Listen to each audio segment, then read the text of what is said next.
Hello நண்பர்களே, உங்க எல்லாரையும் ஜோ டாக் சேனலுக்கு வரவேற்கிறேன். 6 நாட்கள் இறைவனை தொழுது இப்படி ஒரு அன்பை பார்க்க முடியுமா என இன்றளவும் பக்திக்கு இலக்கணமாய் விளக்கப்படும் ஒரு கதை சிவபெருமானுக்கு கண் கொடுத்த கண்ணப்ப நாயனார் கதை. பன்றிக்கறி படையல், உமிழும் நீரால் அபிஷேகம், சூடிய மலரால் அர்ச்சனை என முரண்பாடுகள் நிறைந்த கண்ணப்பரின் காவிய பக்தி கதையை நாம இன்னைக்கு இந்த பதிவுல கேட்கலாம். கதைக்குள் பயணிக்கலாம். நான் உங்கள் ஜோ. எழில்மிகு மரங்களும் தேன் சிந்தும் பூக்களும் கொண்ட சோலைகள் நிறைந்த மலைவளம் மிக்க பொத்தப்பி எனும் நாட்டில் உள்ள சிற்றூர் உடுப்பூர். நாட்டிற்கே சிறப்பை தரும் இந்த உடுப்பூர் மலையையே உயர் மதில்களாகவும் யானையின் தந்தங்களையே வேலிகளாகவும் கொண்டு பாதுகாப்பை பெற்ற வேடர்கள் மட்டும் வசிக்கும் ஒரு வளமான ஊர். தோல் உடை தரித்து வேட்டை எனும் கொடும் தொழில் புரிந்து ஊன் உண்டு வாழும் அவ்வூர் வேடர்களின் குல தலைவனாய் இருப்பவர் நாகன். அவர் மனைவி தத்தை. வாழ்வலிமையும் தோல் வலிமையும் ஒருங்கே பெற்ற நாகன் வீரமும் வலிமையும் கொண்டு தன் இனத்தை திறம்பட ஆண்டு வந்தான். அவன் மனைவி தத்தையும் அப்படியே. பெண்ணாய் இருந்தபோதும் குலத்தாலும் பலத்தாலும் அவளும் ஒரு பெண் சிங்கம் போன்றே திகழ்ந்தாள். இருந்தும் ஒரு குறை. அந்த வேடவ தம்பதியினருக்கு குழந்தை செல்வம் இல்லை. வேடர் குலமே இதனால் வருந்தி கிடந்தது. ஆண்டுகள் பல கழிய அதிலே குன்றுதோறும் குடியிருக்கும் முருகப்பெருமானை அவர்கள் அனுதினமும் வழிபட்டு வர அவர்களின் இடையராத பக்தி கண்டு அந்த குறை தீர்க்கும் குமரனும் நாகன் தத்தைக்கு குழந்தை செல்வத்தை அருளினார். தத்தை ஈன்றாள் ஆண் மகவை. மகிழ்ந்தது வேடர் குலம். குழந்தையானது பிறக்கும் போதே கையால் தூக்க முடியா அளவிற்கு திண்ணமாயிருந்ததால் திண்ணன் என அக்குழந்தைக்கு பெயரிட்டனர். இங்கனம் பிறப்பிலே வீரத்தோடு பிறந்த திண்ணனும் நாளொரு மேனியும் பொழுதொரு வண்ணமுமாய் வளர்ந்தான். வேடர்குல தொழிலுக்கென உரிய காலத்தில் வில் வித்தை, ஈட்டியறிதல் என அனைத்தையும் திறம்பட கற்று வீரனாய் திகழ்ந்தான். காலங்கள் ஓடியது. 16 வயதை கடந்தான் திண்ணன். அதிலே மகனின் தேக வலிமையையும் வீரத்தையும் கண்ட தந்தை நாகன் தன் முதுமையை கருத்தில் கொண்டு தலைமை பதவிக்கு திண்ணனை மாற்ற எண்ணி அதை தன் வேடவ மக்களிடம் தெரிவிக்க அவர்களும் அதை மனமாற ஏற்க திண்ணனுக்கு இளவரசராக முடிசூட்டும் விழா ஏற்பாடு ஆனது. நாகன் வன தேவதைகளுக்கு பூஜை செய்யும் தேவராட்டியை அழைத்து வந்தார். குல வழக்கப்படி வழிபாடுகள் ஆரம்பமானது. உள்ளமும் உடலும் பூரிக்க நாகன் திண்ணனை நோக்கி, மகனே, நீ என்னை காட்டிலும் மேம்பட்டவனாய் விளங்குவாய் என ஆசி கூற தேவராட்டி திண்ணனுக்கு குலத்தலைவனாய் மகுடம் தரித்தாள். வேடர்கள் அனைவரும் மகிழ்ச்சி கடலில் மூழ்கி ஆரவாரம் செய்தனர். திண்ணனாரும் அவ்வேடர்களின் ஈடு இணையற்ற வீரத்தலைவர் ஆனார். மறுநாளே முதல் நாள் தலைமை பொறுப்பேற்ற முதலாய் தன் குழுவுடன் வேட்டைக்கு புறப்பட்டார் திண்ணன். இறை வழிபாடு முடித்துவிட்டு மேகம் போல வேடர் கூட்டம் சூழ குகையை விட்டு கிளம்பி புலியென வேட்டைக்கு சென்ற அவர்களின் ஆர்ப்பாட்டத்தால் காடே அதிர்ந்து போனது. கர்ஜித்து வந்த சிங்கங்கள் வேடர்களின் ஈட்டிகளுக்கு பலியாயின. பாய்ந்து வந்த புலிகள் அம்பினால் தாக்கப்பட்டு உயிர் நீர்த்தன. துள்ளி துள்ளி வந்த மான்களும் பல வகை வன விலங்குகளும் என அனைத்துமே திண்ணரின் வேடர் கூட்டத்தால் வேட்டையாடப்பட்டன. இச்சமயத்திலேதான் திடுக்கிடும்படியாய் வலையில் சிக்கிய பன்றி ஒன்று வலையை அறுத்து கொண்டு விரட்டிய வேடர்களின் கணைகளுக்கும் தப்பிக்கொண்டு அதிவேகமாய் ஓடியது. அதைக் கண்டு திண்ணரும் சில வீரர்களும் பன்றியை துரத்தி கொண்டு ஓட அதுவோ சிக்கவே இல்லை. ஓடி ஓடி ஒவ்வொருவராய் களைப்பு மேலிட்டு பின்தங்கவே இறுதியில் திண்ணரும் அவரின் மெய்காவலர்களான நாணனும் காடனும் என மூவர் மட்டும் பெரும் உறுதியுடன் பன்றியை பின்தொடர்ந்து ஓடிப்போயினர். கல்லும் முள்ளும் மேடும் பாறையும் என எதையுமே பாராமல் பாய்ந்தோடிய அவர்கள் மூவரையும் ஏமாற்றிவிட்டு காற்றினும் கடுக ஓடிய பன்றியை ஒரு வழியாய் பிடித்தார் திண்ணர். பிடித்ததும் அதை தன் உடைவாளால் வெட்டி 2 துண்டுகளும் ஆக்கினார். தலைவரின் அவ்வீரம் கண்டு நாணனும் காடனும் வியந்து போய் நின்றனர். நிதானமும் பொறுமையும் அடைந்தனர். இங்கனம் தன் இன கூட்டத்தை விட்டு பிரிந்து பன்றியை துரத்தி வெகு தூரம் ஓடி வந்த அம்மூவருக்கும் மெல்ல மெல்ல களைப்பும் பசியும் மேலிட ஆரம்பித்தது. ஆகவே மூவரும் பன்றியை சுட்டு தின்று தண்ணீர் குடித்துவிட்டு பின் தம் சகாக்கள் இருக்கும் இடம் செல்லலாம் என தீர்மானித்தனர். அதிலே தனக்கு முன்பின் பழக்கமில்லா முதல் முறை வந்திருக்கும் இந்த காட்டில் தண்ணீர் எங்கு கிடைக்கும் என யோசித்த திண்ணர் நாணனிடம் அதை கேட்க, அவனோ, தலைவா, இங்கிருந்து சற்று தொலைவில் தேக்கு மரத் தோப்பை கடந்து சென்றாலே போதும், அங்கு ஓடும் பொன்முகிலி ஆற்றின் நீரோட்ட சத்தம் நம் காதுகளில் கேட்கும், அதை பின்பற்றி சென்று நீரெடுப்போம் என்றார். அதை கேட்டு நிம்மதி கொண்ட திண்ணரும், சரி, அப்படியென்றால் நாம் அங்கேயே போவோம், பன்றியை தூக்கிச் சென்று அங்கேயே சுட்டுத் தின்போம் என கூறி முன்னால் திண்ணர் செல்ல பின்னரே நாணனும் காடனும் பன்றியை தூக்கிக் கொண்டு பின்தொடர்ந்தனர். அப்படி அவர்கள் செல்லும் வழியிலே திண்ணனார் காளத்தி மலையைக் கண்டார். ஒரு வினாடி அப்படியே அசைவற்று போய் நின்றார். ஏனோ தெரியவில்லை, மலையை பார்க்க பார்க்க அவருக்கு மெய் சிலிர்த்தது. எதனாலேயோ அவர் உடம்பில் புது சக்தி பிறந்தது. மலை மீது ஏதோ ஒளிவட்டம் தெரிவது போன்ற பிரம்மையும் அவருள் எழுந்தது. அத்திருமலையின் மேல் ஈர்க்கப்பட்டவர் போல திண்ணனார், நானா, இக்குன்று யாதோ, நாம் அங்கு செல்வோமா என உணர்ச்சி பொங்க கேட்க, அவனும், ஓ, போகலாமே, இக்குன்றின் முகட்டிலே குடுமி தேவர் கோவில் இருக்கிறது, அங்கு சென்று அவரையும் கும்பிட்டு கூட பல நல்ல இயற்கை காட்சிகளையும் கண்டுவிட்டு வரலாமே என்றார். அதை கேட்டதும் திண்ணனாருக்கும் இன்னும் பேரின்ப சக்தி பிறந்தது போன்றிருந்தது. யார் அந்த குடுமி தேவர்? அவரை நான் பார்க்க வேண்டுமே எனும் ஆசை அவருள் வெள்ளம் போல பாய்ந்தோடியது. சரி, வாருங்கள், நாம் போவோம் என மேல் நோக்கி நடக்க ஆரம்பித்தார் திண்ணனார். ஆசை மேலிட ஆவல் உந்திட சில சமயம் அவர் ஓடவும் ஆரம்பித்தார். நாணனும் காடனும் கூடவே விரைந்தனர். சற்று நேரத்திலே பொன்முகிலி நதிக்கரையை அடைந்தனர். அச்சமயம் திண்ணனார் காடனை நோக்கி, காடா, நீ தீ மூட்டி பன்றியை பக்குவம் செய், நானும் நாணனும் மலைக்கு மேல் போய் வருகிறோம் என்று கூறிவிட்டு நடந்தனர். விறகுகள் அடுக்கப்பட்டது. நெருப்பு மூட்டப்பட்டு கொம்பில் குத்தி பன்றியை உயர்த்தி பிடித்து வாட்ட ஆரம்பித்தான் காடன். அதற்குள் நாணனும் திண்ணனாரும் பொன்முகிலி ஆற்றை கடந்து மகிழ்ச்சியுடன் திருக்காளத்தி மலைச்சாரலை அடைந்தனர். அங்கோ மாலை நேர கதிரவனின் மஞ்சள் நிற வெயிலானது திருக்காளத்தி மலையை பொன் மயம் போல் ஆக்கியது. மேற்கொண்டு மலை உச்சிக்கு போக நாணன் முன் செல்ல திண்ணனார் அவரை பின்தொடர்ந்தார். நெருங்க நெருங்க திண்ணனாரின் உள்ளத்திலே எதனாலேயோ பக்தி வளர்ந்தது. முருகரை வணங்கும் அவர் உள்ளம் அன்று அவர் தந்தையாம் ஈசரின் சிவத்தை சார்ந்தது. மேலே செல்ல செல்ல அவர் உள்ளத்தின் பாரமும் உலகத்தின் பாரமும் குறைவதை உணர்ந்தார். அவர் உடம்பிலே ஒவ்வொரு அணுவிலும் அளவில்லா பேரானந்தம் பொங்கி திளைத்தது. இறுதியாய் மலை மீதேறி அங்கு எழுந்தருளியிருக்கும் குடுமி தேவரை கண்டார். ஆம், சிவலிங்கமே அவர். அந்த வடிவத்தை கண்டதும் அவர் விழிகளில் ஆனந்த கண்ணீர் அருவி போல் கொட்டியது. முகத்திலே புது பிரகாசம் தோன்றியது. ஈசனின் அருள் திரு நோக்கம் திண்ணனாரின் மீது பட்டதும் ஒப்பற்ற அன்பு வடிவாய் புது பிறவி எடுத்தது போல் ஆனார் திண்ணனார். அந்த லிங்கத்தை ஓடிச் சென்று கட்டிப்பிடித்து அன்பினாலும் பேர் உவகையாலும் அதை முத்தி பன்முறை வீழ்ந்து வணங்கி எழுந்தார். அதை கண்ட நாணனுக்கோ வித்தியாசமாயிருந்தது. நம் தலைவருக்கு என்னதான் ஆயிற்று என வியப்புடன் பார்த்து கொண்டே இருந்தான்.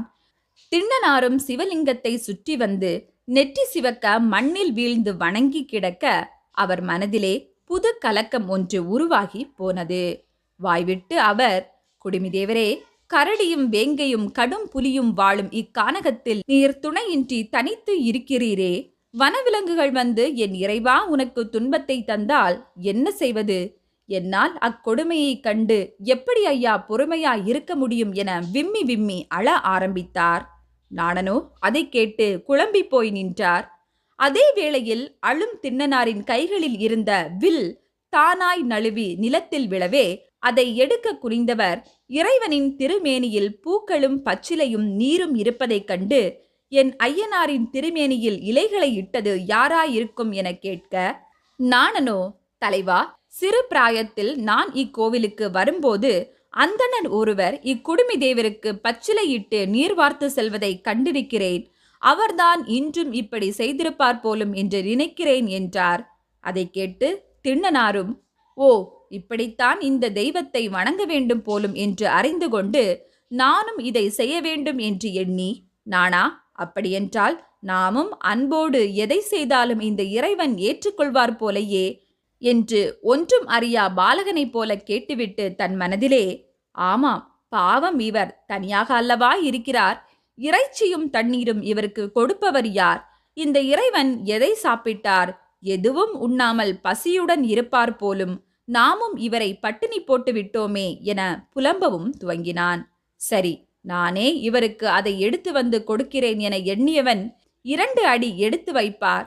பின் ஓடி வந்து லிங்கத்தை கட்டிப்பிடித்து, இல்லை இல்லை, இந்த இறைவனை விட்டு நான் எங்கும் பிரியமாட்டேன், 1 அடி கூட இவரை விட்டு நகரவே மாட்டேன் என கூறிவிட்டு இறைவனை விடாது அடைத்தபடியே இருப்பார்.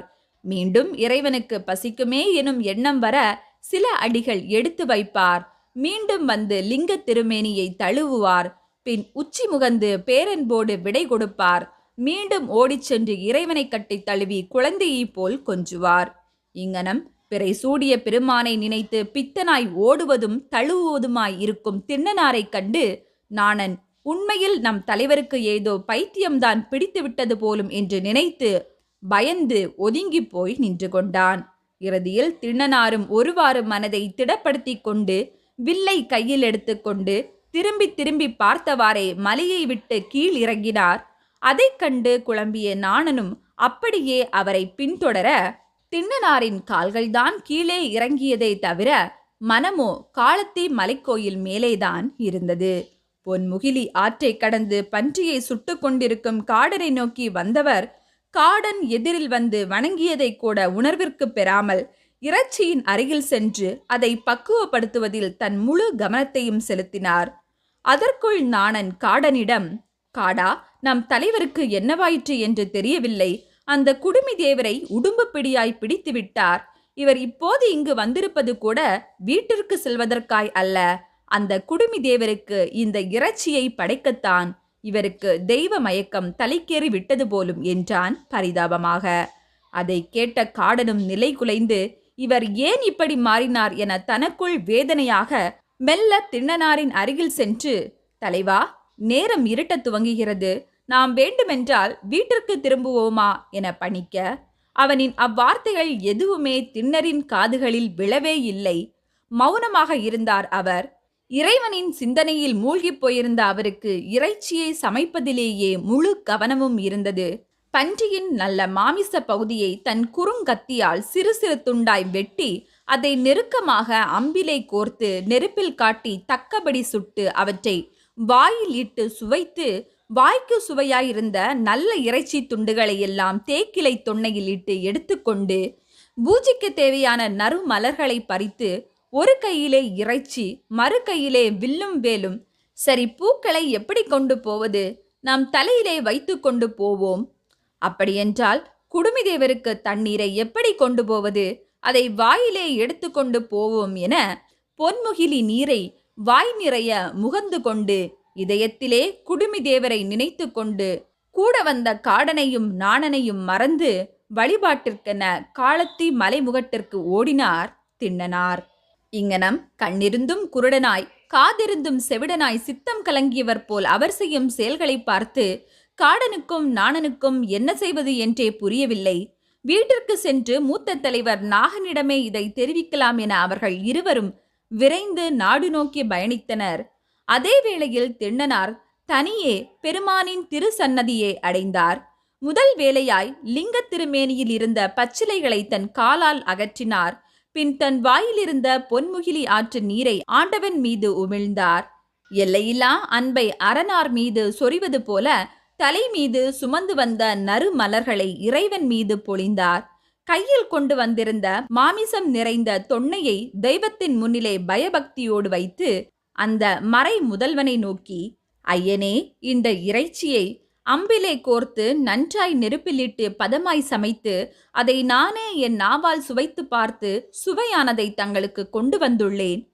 எம்பெருமானே, இந்த ஏழையின் படையலை ஏற்று திருவமுது செய்து அருள வேண்டும் என மொழிந்தவாறே இறைவனுக்கு அதை படைத்தார். கூடவே இறைவனை இரவில் வன விலங்குகள் ஏதேனும் துன்புறுத்த கூடுமோ என எண்ணி அந்த இரவு முழுக்க விழி மூடாமல் வில் ஏந்தி அந்த குடுமி தேவரின் அருகிலே அசையாமல் நின்று நேசமுற காவல் காத்தார் திண்ணனார். விடிந்ததும் புள்ளினங்கள் ஆர்ப்பரித்து சூரிய கதிர்கள் தன் மேல் பட்டதுமே இறைவனுக்கு காலை உணவு படைக்க வேண்டுமே, மறுபடியும் இவருக்கு பசி எடுக்குமே என எண்ணி விரைந்து சென்று இறைச்சியை கொண்டு வர வேகமாய் மறுபடியும் புறப்பட்டார் திண்ணர். அப்படி அவர் ஒரு திசையில் செல்ல மறு திசையிலிருந்து வந்தார் வழக்கம் போல் பூஜை செய்யும் சிவகோச்சரியார் எனும் அந்தணர். வழிபாட்டிற்கென நீரும் நறுமலரும் வாசனை புகை பொருட்களும் கொண்டு வந்து சிவலிங்கத்தின் அருகே வந்தவர் இறைவன் திருமுன்னே இறைச்சியும் எலும்பும் கிடப்பதைக் கண்டு பதறிப்போனார். ஐயகோ, யார் இந்த இழி செயலை செய்தது? உலகிற்கு இது அடுக்குமா? மாமிசத்தை யாரேனும் இறைவனுக்கு படைப்பார்களா என கதறியவர் உடனே அதை தூக்கி வீசி சுத்தம் செய்து பொன்முகிலி ஆற்றுக்கு சென்று மீண்டும் ஒருமுறை நீராடி வந்து என்றும் போல வேதம் ஓதி முறைப்படி கமண்டல நீரூற்றி மலர் இட்டு நறுமண புகை காட்டி இறைவனை வழிபட்டு மனவேதனையுடன் தன் இல்லம் திரும்பினார்.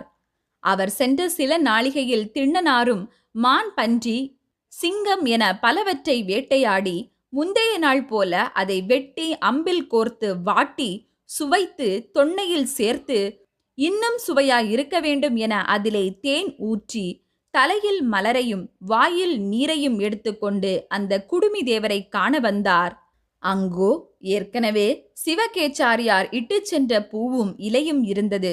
அதை வழக்கம்போல் காலால் நீக்கிவிட்டு வாயில் இருந்த நீரை உமிழ்ந்து இறைவனுக்கு நீராட்டி தலையில் இருந்த மலரை உதிர்த்து அர்ச்சனை செய்து அன்போடு ஊன் ஊட்டி அமுது படைத்தார். இப்படியே தினமும் குடுமி தேவருக்கு திண்ணனாரால் ஊன் அமுத பூஜையும் அந்தணரால் சிவ ஆகம வழிபாடும் இடைவிடாமல் கிடைத்தது.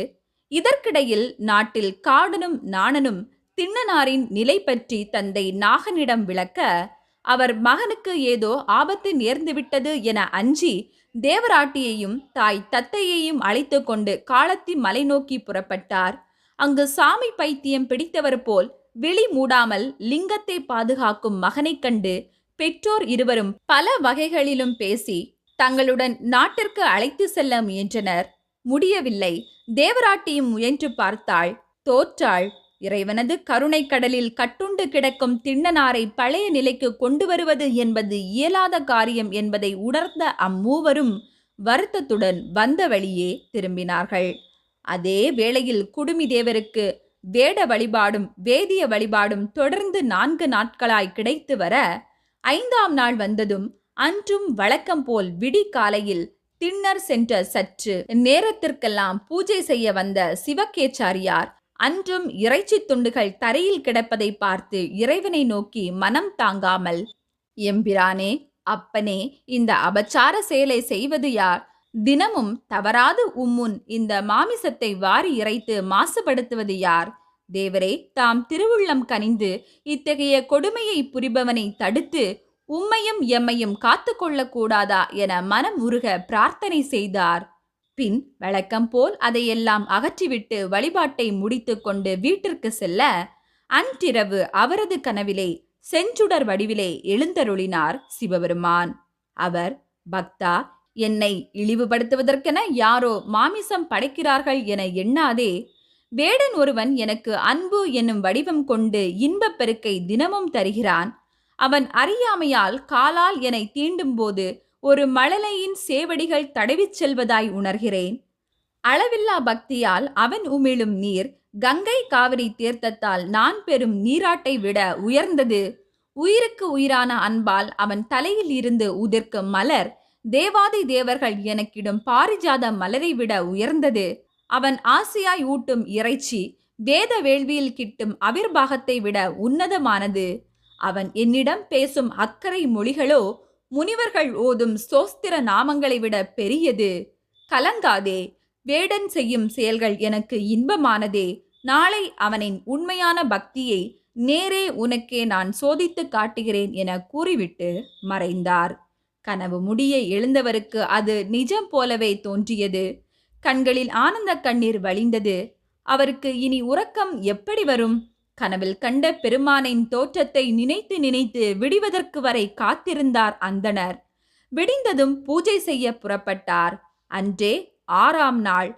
வழக்கம் போல் இவர் வருவதற்கு முன்னர் காவல் காத்த திண்ணர் வேட்டைக்கு புறப்பட்டிருந்தார்.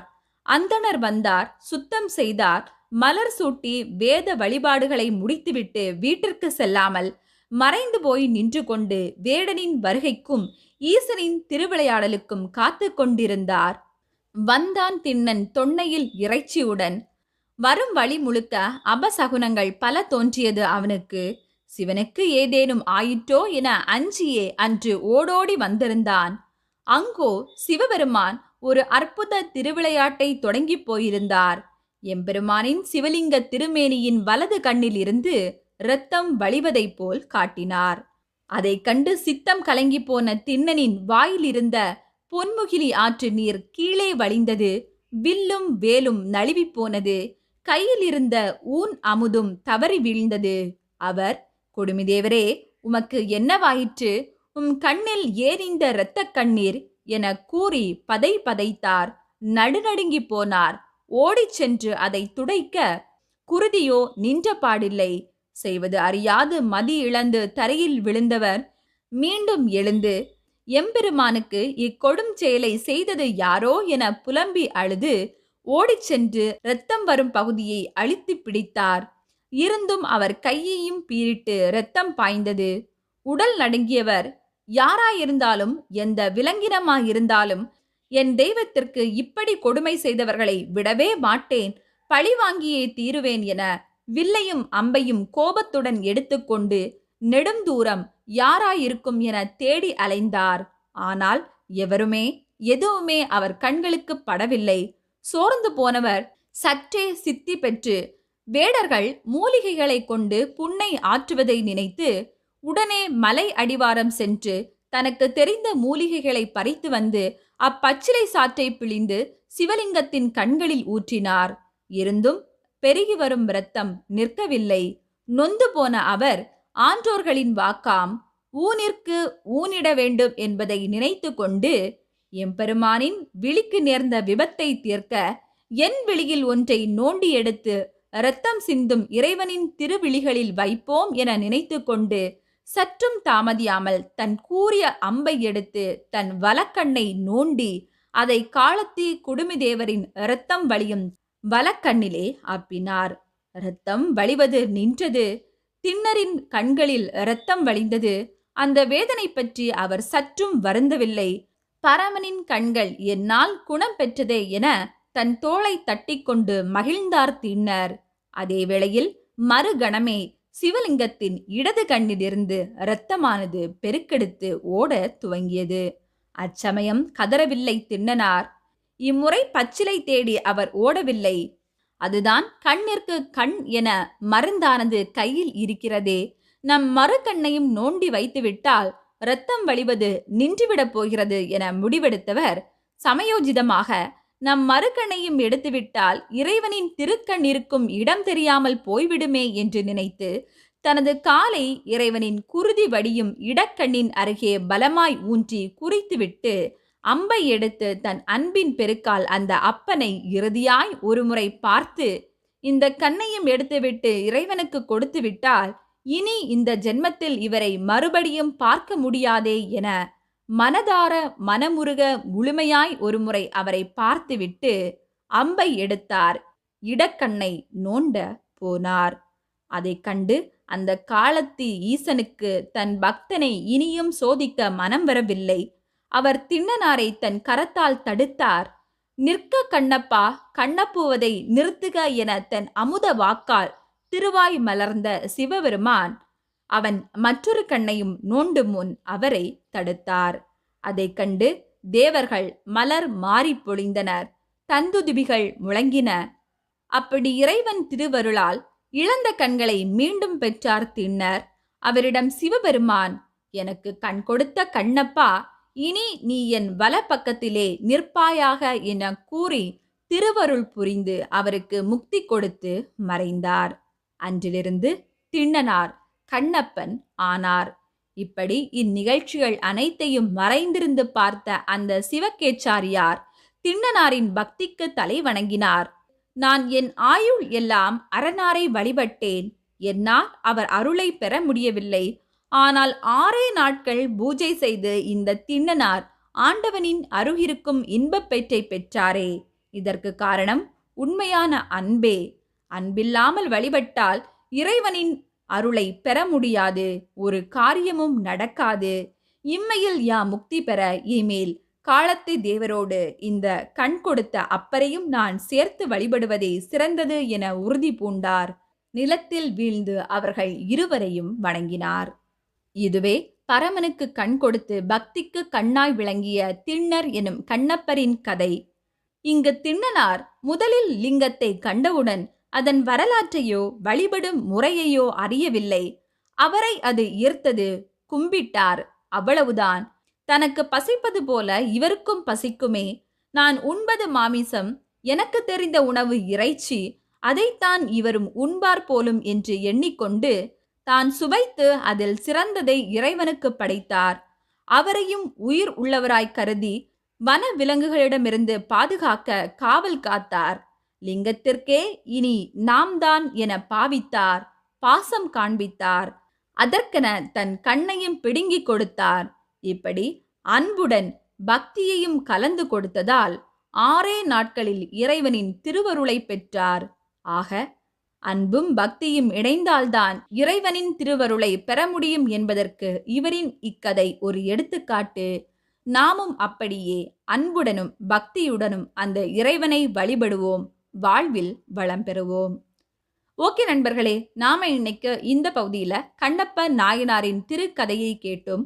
உங்களுக்கு இந்த கதை பிடிச்சிருந்தனா லைக் பண்ணுங்க, மறக்காம ஜோ டாக் சேனலுக்கு சப்ஸ்கிரைப் பண்ணுங்க. நன்றி.